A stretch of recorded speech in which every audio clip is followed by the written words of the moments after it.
Magandang umaga po sa bawat isa at isang mapagpalang umaga para sa ating lahat. At salamat sa Panginoon dahil tayo ay nasa day 55 na ng ating prayer and fasting chain and devotion.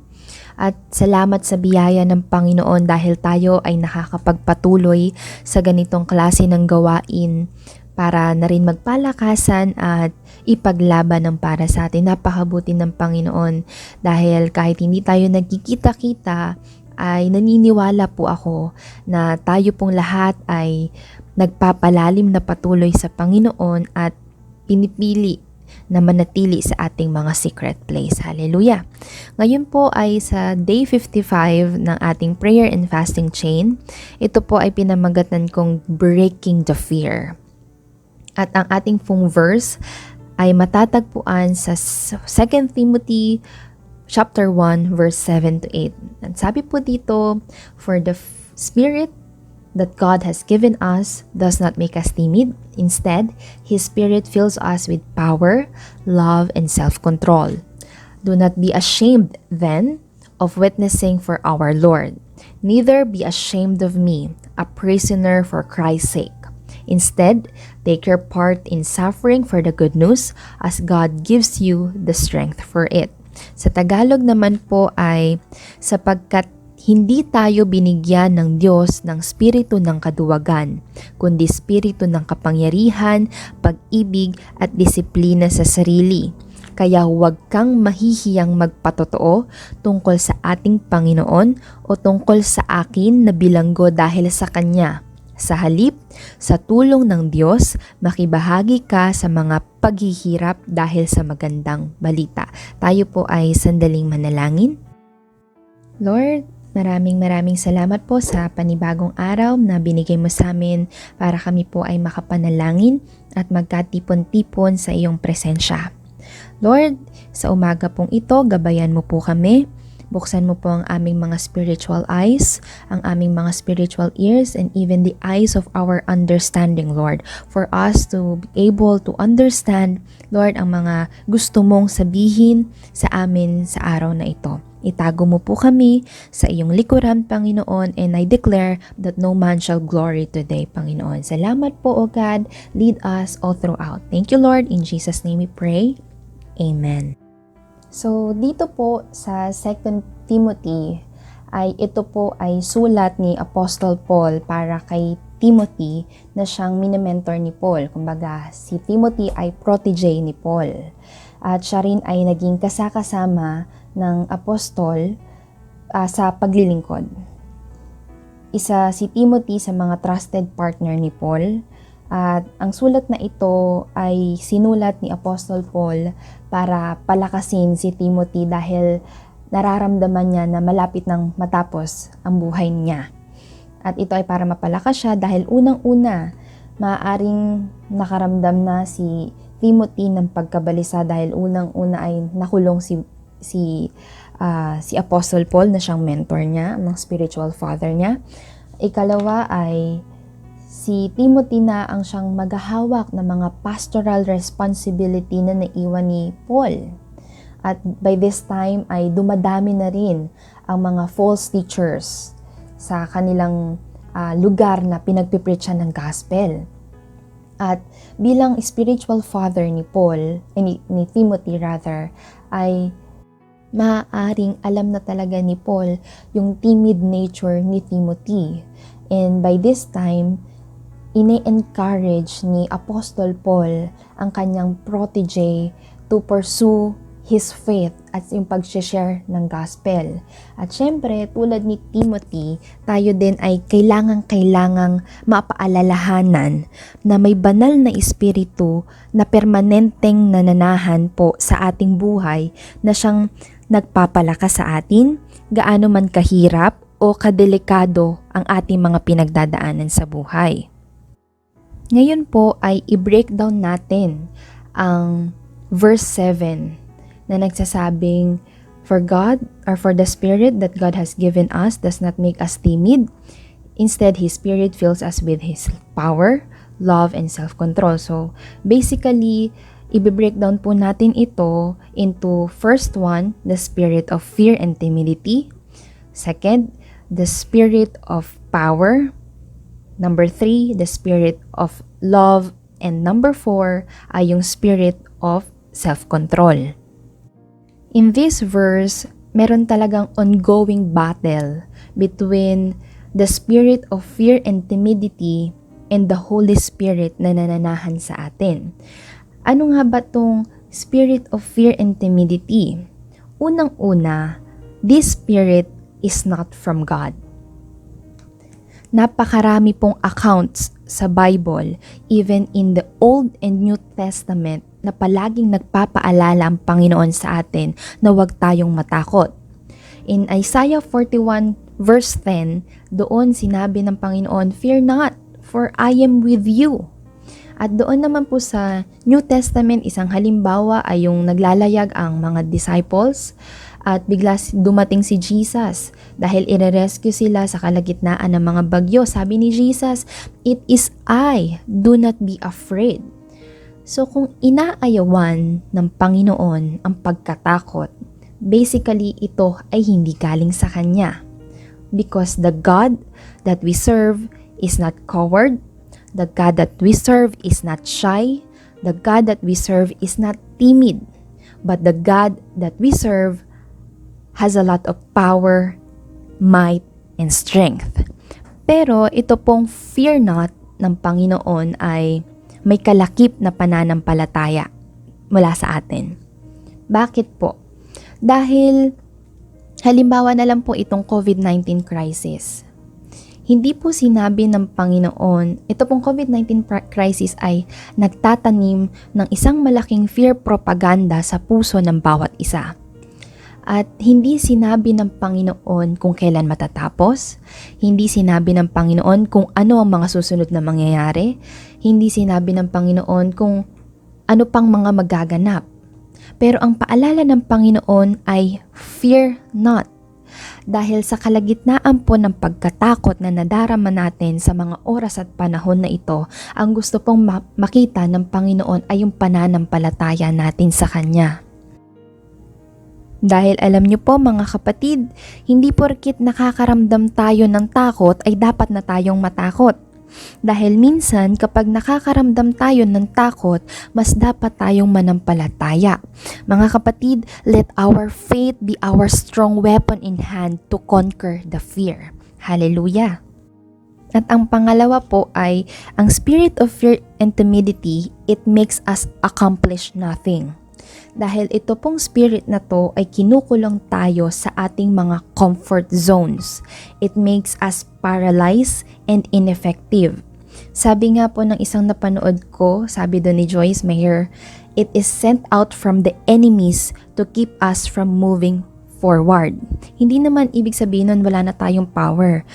We just cannot take a step and action because we are filled with fear. Pinapatigil ng espiritu na to ang ating mundo. May i-share po ako, ito po isa sa mga naging karanasan ko nitong buwan lang na to. Nagkaroon po kasi ako ng injury, pero maliit lang naman po siya yung sugat, pero ang lalim po. Dahil at nagkasugat po ako kasi nadapa po ako. Tapos habang nadapa po ako, nakaupo pa po ako sa sahig, ay yung sugat ko po, dugo siya ng dugo. Talagang kahit ilang beses ko siyang punasan, ayaw po talagang tumigil ng dugo. Kaya po, nag-decide na akong tumayo para maghanap ng first aid kit. Habang naghahanap po ako ng first aid kit at nagbubungkal ako, naramdaman ko po na parang hindi na nagpa-function ng maayos yung utak ko. Liyong-liyo po ako, yung puso ko kabang-kaba, nanginginig yung mga kamay ko, at talagang sukang-suka po talaga yung pakiramdam ko. And then from that, na-realize ko na nag-trigger na naman po palang ulit yung phobia ko sa dugo. At ng mga oras na yung pinatigil ng matinding takot na yun sa dugo, yung mundo ko wherein dapat marami pa akong gagawin sa bahay, maghuhugas pa ng plato, magwawalis, at tutulong pa sa gawaing bahay.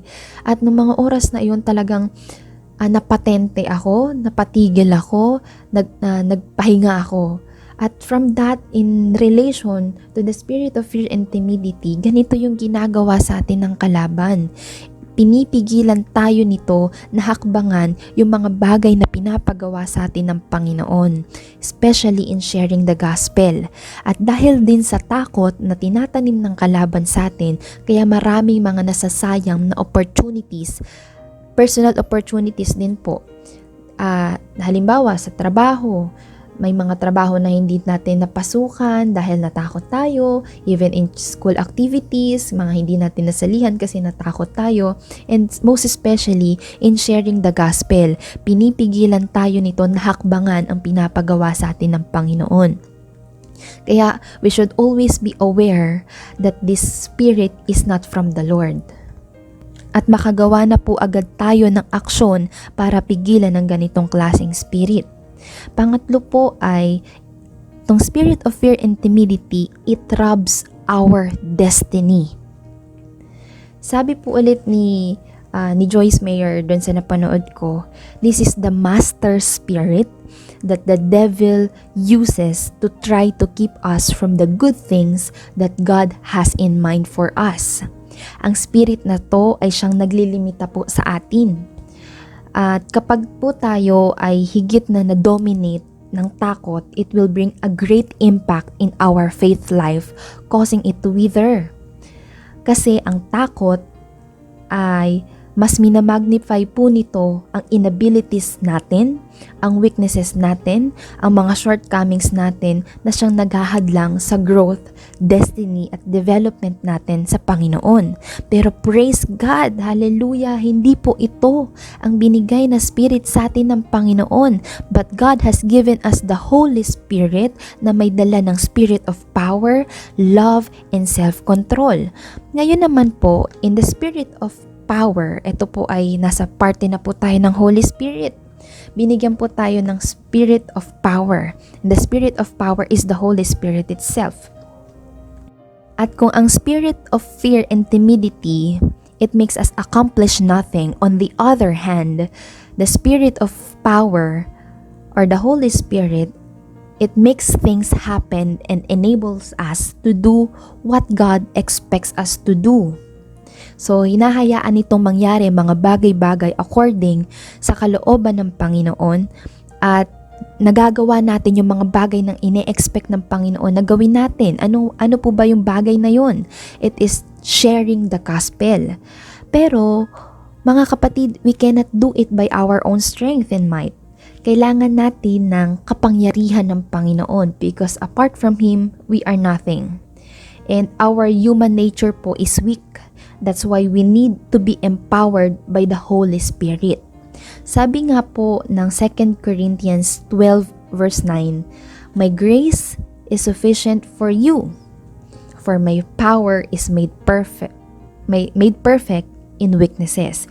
So, ang kalakasan at kapangyarihan po ng Panginoon ay swak na swak, suitable po talaga sa ating mga human nature which is very weak. At sabi din po, dito po talaga ako na-bless nung nabasa ko po tong verse na to. The power of the Lord, it is in Acts 11 verse 21, the power of the Lord was with them, and a large number of these Gentiles believed and turned to the Lord. At ito pong kapangyarihan din ng Panginoon, the Holy Spirit.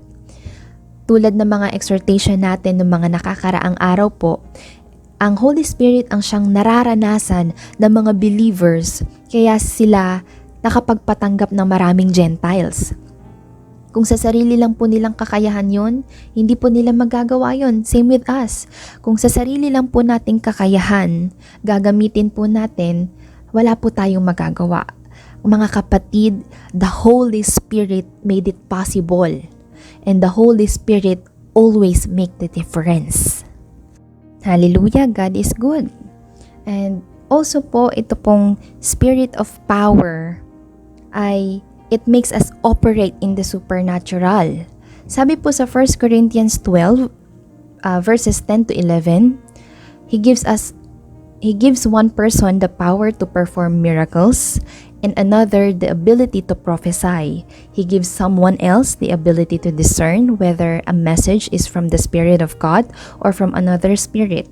Still, another person is given the ability to speak in unknown languages, while another is given the ability to interpret what is being said. It is the one and only Spirit who distributes all these gifts. He alone decides which gift each person should have. So ito pong mga giftings ng Panginoon sa atin, these are very supernatural po talaga. These giftings na binigay sa atin ng Panginoon ay hindi lang for our benefit po, but for the benefit of other people as well. Ito ay binigay ng Panginoon sa atin for other people, both unbelievers and believers, to see the miracle working power of God na may kakayahang mag-transform ng bawat sitwasyon. And these giftings and supernatural works ay imposible po without the empowerment of the Holy Spirit. Hallelujah! Amen po ba doon, mga kapatid? And pangatlo po ay, itong spirit of power, it conquers enemy's devices and his plans. So, ito po ay yung authority na binigay sa atin ng Panginoon to overcome the power of darkness, temptations, challenges, and sickness na sineset ng enemy sa atin. Sabi nga po ng Luke 10:19, "Look, I have given you authority over all the power of the enemies, and you can walk among the snakes and scorpions and crush them. Nothing will injure you." Mga kapatid, every trap po ng enemy is set for our defeat, but God does not design us for that. Ginawa tayo ng Panginoon, hallelujah, para managumpay.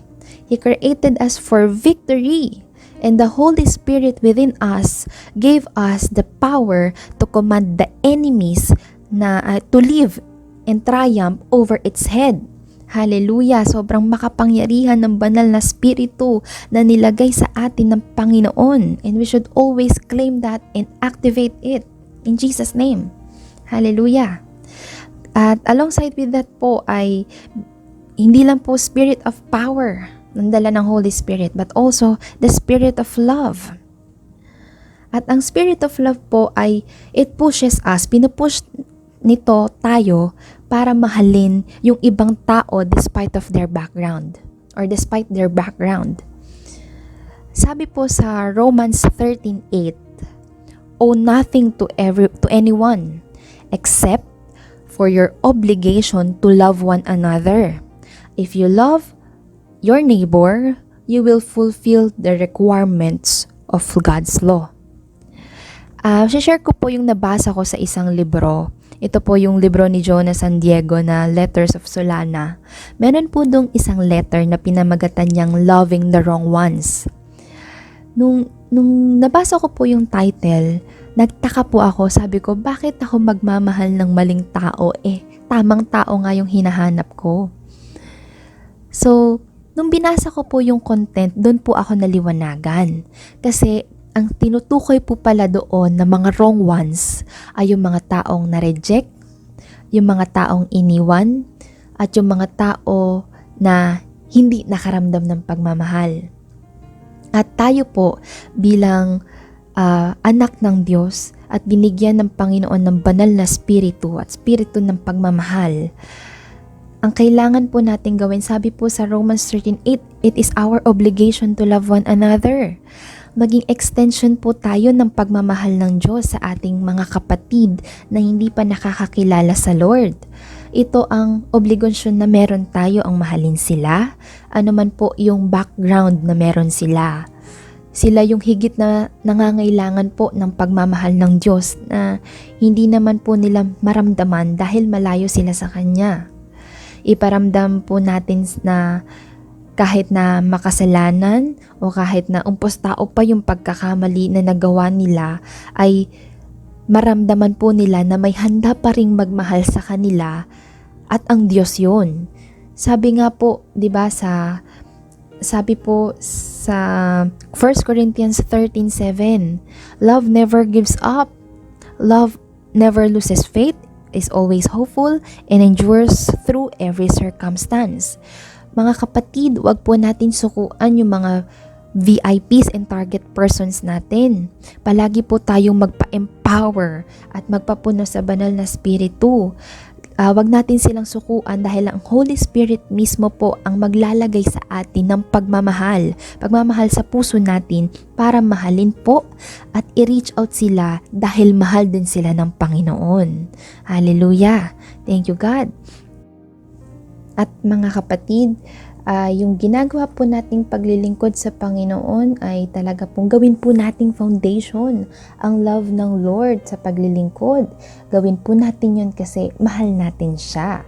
Sabi nga po sa 1 Corinthians 13:2-3, nagpipreach ka naman ng gospel, nananampalataya ka naman, nagsishare ka naman sa mga nangangailangan, pero if you have no love, this does you no good.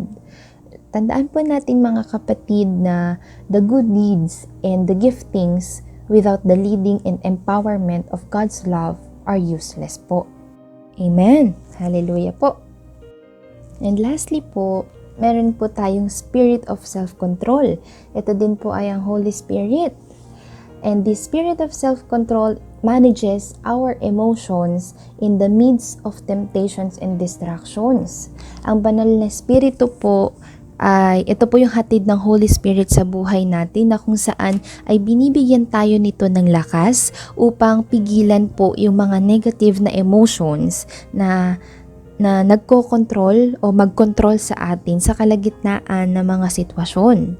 Tulad po ngayon, ang dami po talagang temptations and distractions at may mga bagay po talaga na pwedeng mag-incite din ng ating galit dahil sa mga nangyayari sa bansa, tulad nga po ng mga bashers po ni President Duterte. Pero sabi po sa Proverbs 25:28, a person without self-control is like a city with broken down walls. Wow, big word po yun. Broken down walls. Ibig sabihin, you are unprotected. You are unwalled. And when you are unprotected, madali ka pong mapapasok o madali po tayong mapapasok ng kalaban. So, kailangan po talagang magpapuno tayo sa banal na espiritu to guard our heart. And the Holy Spirit, tandaan po natin ito mga kapatid, the Holy Spirit keeps us away from the fleshly works but keeps us in the holy works. Ang banal na spiritu ang naglilid sa atin at nagbibigay sa atin ng karunungan to know how and when to react to things and situations. Hallelujah! At let us always remember that the spirit of power, that the spirit of love, and the spirit of self-control is the Holy Spirit empowering us to do what God expects us to do, to love other people despite their background, and lastly, to manage our emotions in every situation. Hallelujah! At mga kapatid, bilang pagtatapos po, ay nais ko po kayong i-encourage. Alam ko naman po na lahat po tayo ay natatakot. Hindi pa naman po tayo perfect. Pina-perfect pa po tayo ng Panginoon. At importante po, in order for us to break the spirit of fear and timidity, we should always be aware kung sino ang spirit na kumikilos sa ating buhay. At baliin na po natin yung palasak na ideya na face your fear. No, we should not face our fear alone. But we should have to face it and conquer it. But how can we conquer it? We can conquer it by being a prayerful somebody first. Hallelujah! Manalangin po tayo. Panginoon, maraming salamat po, God, sa kapahayagan ng iyong salita ngayong umagang ito. Salamat po, O God, dahil patuloy kang nagpapakilala kung sino ang spiritu na kumikilos sa aming buhay. Lord, naniniwala po ako na may mga buhay at puso kang tinouch sa mga oras na ito at nagpapasalamat po ako, Panginoon. Nagpapasalamat kami dahil Lord, nagsisimula ka na pong magbago ng kanilang puso sa mga oras na ito. Lord, kung sino man po ang nakikinig sa mga oras na ito, Panginoon, Lord, nagdedeklara po ako, O God, that you will break, O God, the chains of fear and timidity in their lives. Lord, mararanasan po nila ang pagpapalaya mo, Lord, sa lahat ng mga takot, anxiety na meron sila sa kanilang buhay, O God. Salamat po, Panginoon, O God. Dakila ka, Panginoon. Thank you, Jesus. Hallelujah. In Jesus' name, Amen. Tayo naman po ay dumako po sa ating mga prayer items. Sa ating pong prayer item number 1, ipanalangin natin ang pagpupuno ng banal na spiritu sa ating buhay nang sa gayon ay matalo nito ang takot at pangamba sa ating puso, lalo na sa pagsashare ng mabuting balita at sa kalagitnaan ng COVID-19 pandemic. Mga kapatid, maging personal po tayo sa Panginoon sa mga oras na ito. Tayo po ay sabay-sabay na tumawag sa Kanya para ipanalangin ang concern na ito.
Hallelujah, Lord. Hallelujah, Holy Spirit. Panginoon, nagpapakumbaba po kami ngayon sa harapan mo, O God. Lord, una po, humingi kami ng kapatawaran sa mga oras, O God, na hindi po namin nasi-share yung gospel mo, yung katotohanan at buhay na nagmumula sa iyo ng may tapang, O Diyos. Holy Spirit, nagpapakumbaba po kami, Panginoong Jesus, sa iyong harapan, O Diyos, at hinihingi po ang tulong mo, Panginoon. We are now really asking for your presence to come, for the Holy Spirit to fill us, Panginoon. Fill our hearts with your presence, O God, with your thick presence, with your strong and powerful Spirit, Panginoon. Lord, apart from you, we can do nothing, Panginoon. Apart from you, we are nothing, O God. Lord, hindi po namin kayang gawin yung mga bagay na pinagagawa mo kung wala po sa amin ang banal na Spiritu mo, O God. Because only your Spirit can do and move powerfully, miraculously. Only your Spirit can make ways, can break chains, can change lives, transform perspectives and hearts, O God. Lord, we have been changed through your grace and your Spirit. At ngayon, Panginoon, talaga nagpapakumbaba kami, O God, at hinihingi ang banal na Spiritu mo na sumaamit. Nang sa gayon, Panginoon, talagang ma-share namin sa maraming tao na alam namin na nangangailangan ng pagbabago ng buhay at puso, Panginoon, O God. Ma-share namin ito ng may buong tapang at kalakasan, O Diyos. Lord, alam namin na ito lang yung makakapagbigay ng buhay, Panginoon. At hayaan mo, O Diyos, na boldly, O God, ma-share namin ito. Let us boast about your name, Panginoon. Let us not be ashamed of your gospel, O Diyos. Hallelujah, Holy Spirit. Bigyan mo kami ng mapagpanibagong kalakasan, O Diyos. Lord, we are asking for your wisdom on how to share the gospel, O God. Let us all be creative in sharing this, O God. Lord, creative with power, Panginoon. Lord, we are asking for new strategies, Panginoon, O God. Lord, let us not fear.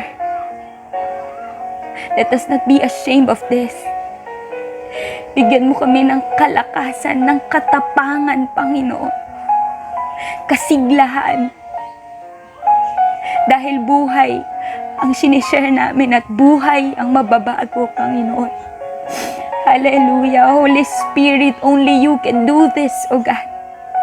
At gamitin mo ang aming mga buhay, Panginoon. Hallelujah. Hallelujah, Lord. Panginoon, dinideklara namin ang spirito ng katapangan, Lord, at nire-rebuke namin ang spirito ng kahiyaan, O God, in Jesus' name, at kaduwagan, spirit of kaduwagan.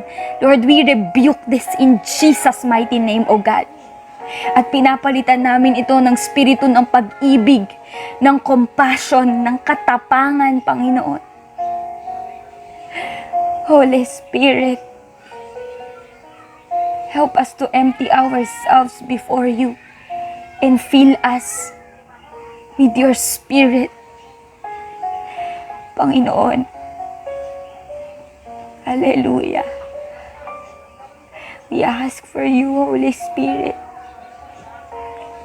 Lord, tulungan mo kami na talagang samantalahin ang mga oras na ito. Na masyaran yung mga family namin, yung mga VIPs namin, O Diyos.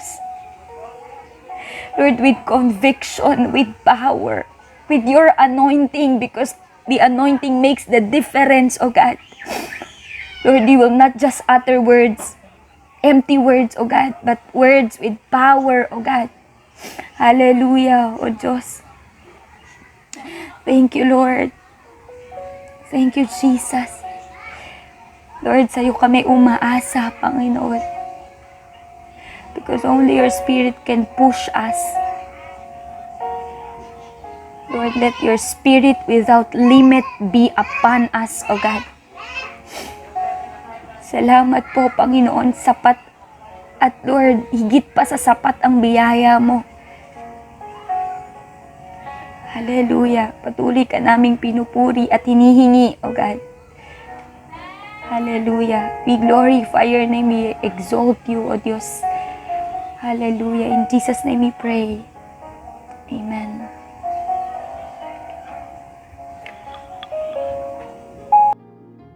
Sa prayer item number 2 naman po ay ipanalangin natin na buksan ng Panginoon ang ating spiritual eyes para makita natin ang kalagayan ng mga lost souls at hingin natin ang tulong ng banal na spiritu para makapag-minister tayo sa kanila ng may pagmamahal. Muli po ay lumapit po tayo sa Panginoon at personal na manalangin sa Kanya.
Hallelujah! Purihin ka, Panginoon.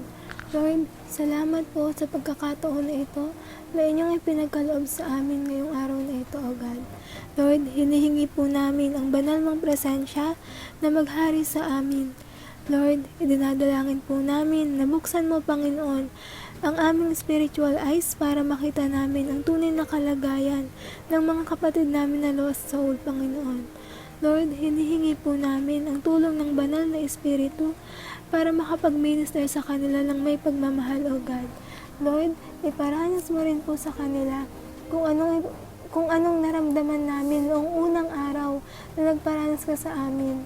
Lord, tulungan mo kami na magamit namin ang mga pangyayari sa mga buhay namin para maiparamdam sa kanila kung gaano mo sila kamahal. Na itong season ng buhay namin na may pandemic ay isang paraan mo, O God, para lumapit kami sa iyo, Panginoon.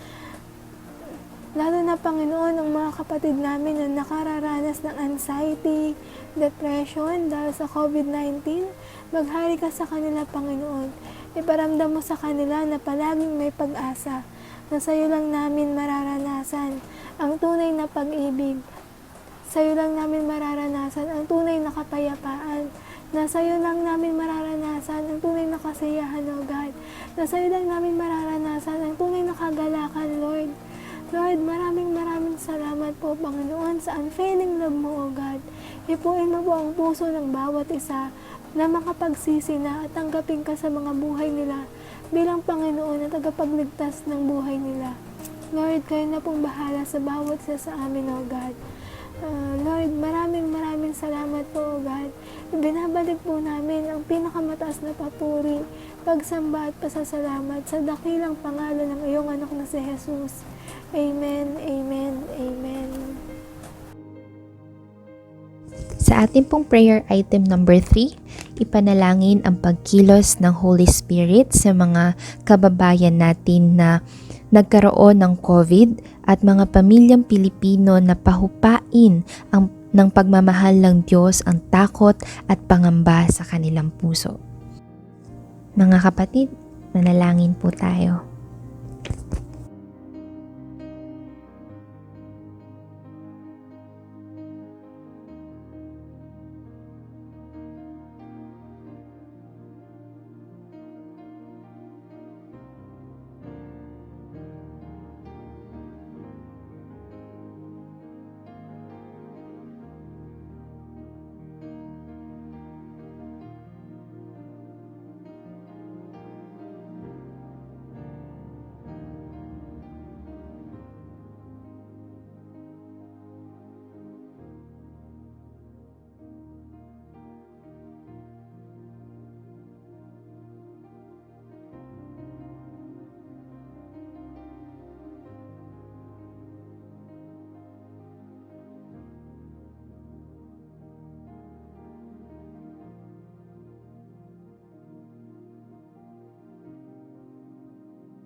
Yes, hallelujah, Lord Jesus. Panginoon, salamat. Salamat, Panginoon. Salamat sa pagmamahal, sa paggabay, sa proteksyon, lalong-lalo na, Panginoon, sa paghinga sa bawat araw at oras na dumadaan.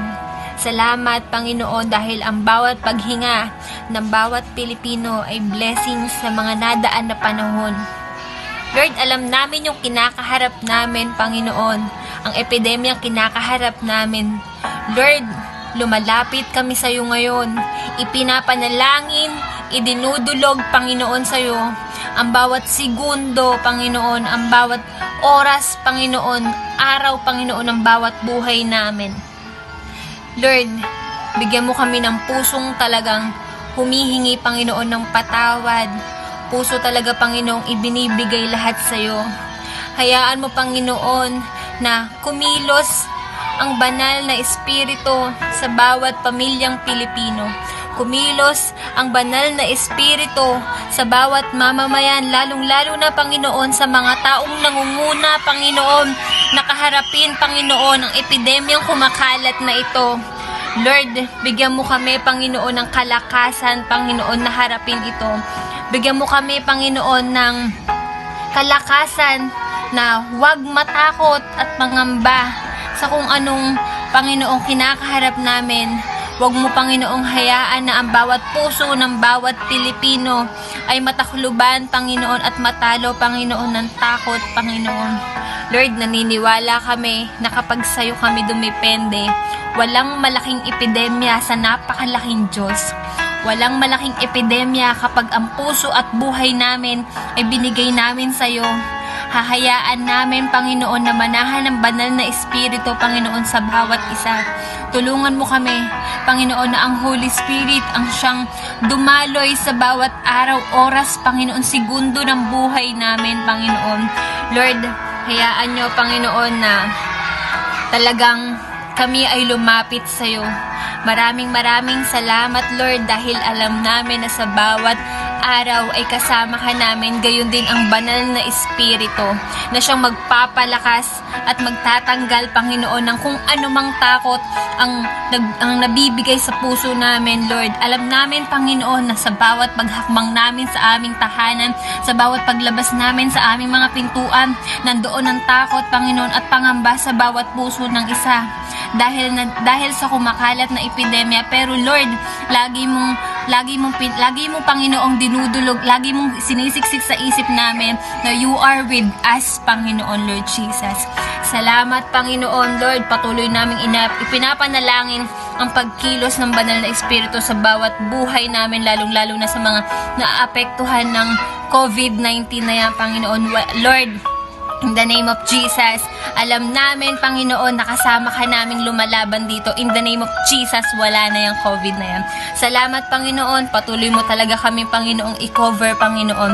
Lord, salamat. Ang banal na Espiritu ang manahan ng sagayon ang takot at pangamba ay mawala sa bawat pamilya, ay mawala sa bawat, Panginoong, mamamayang Pilipino. Maraming salamat, Jesus.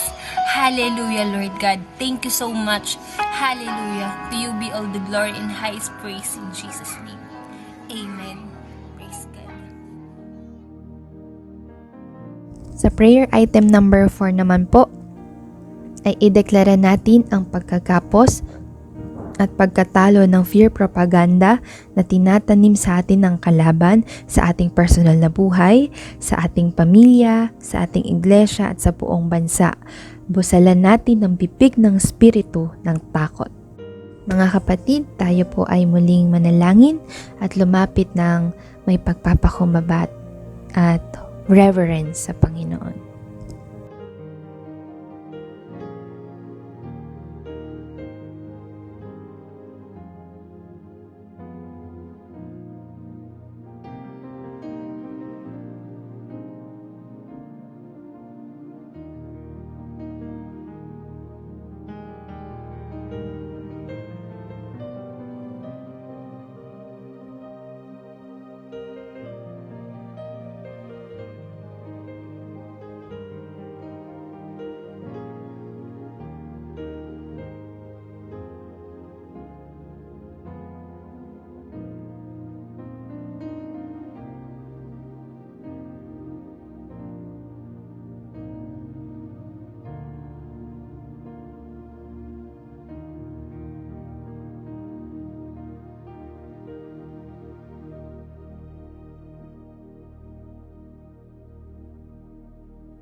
Lord, una po sa lahat, nagpapasalamat po kami sa mga salita mo na patuloy na nagre-remind sa amin, nagbibigay ng wisdom, ng strength, and life para harapin namin ang bukas, O God.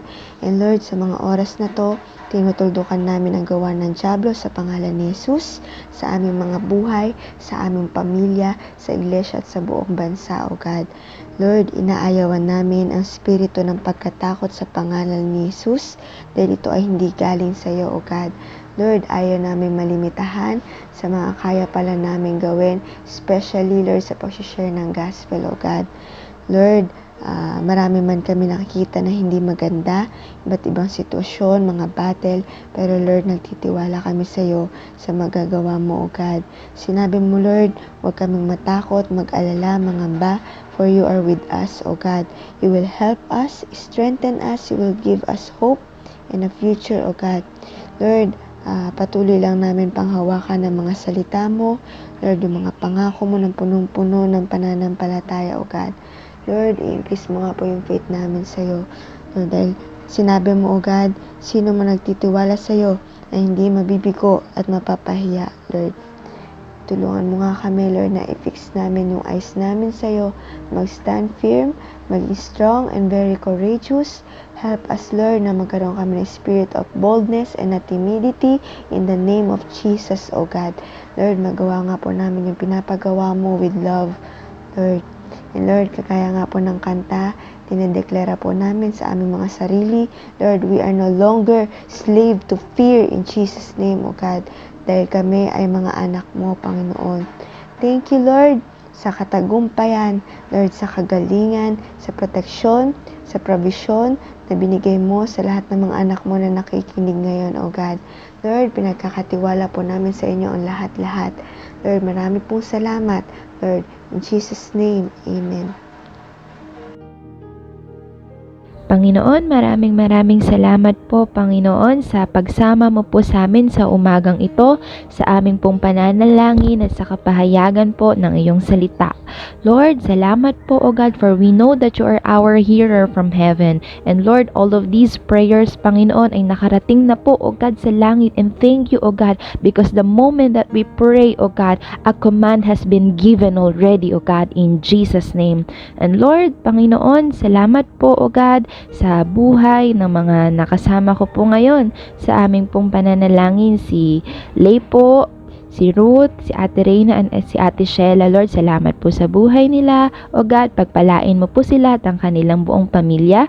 At nagpapasalamat din po ako, Panginoon, kami sa buhay po, Panginoon, ng mga tao sa likod ng camera, Panginoon. Salamat po sa mga buhay ng mga taong ginagamit mo, O God, para po sa aming everyday live streaming, Lord. Pagpalain mo po sila, O God, and thank you, Lord, because you are already preparing their rewards in heaven, Lord.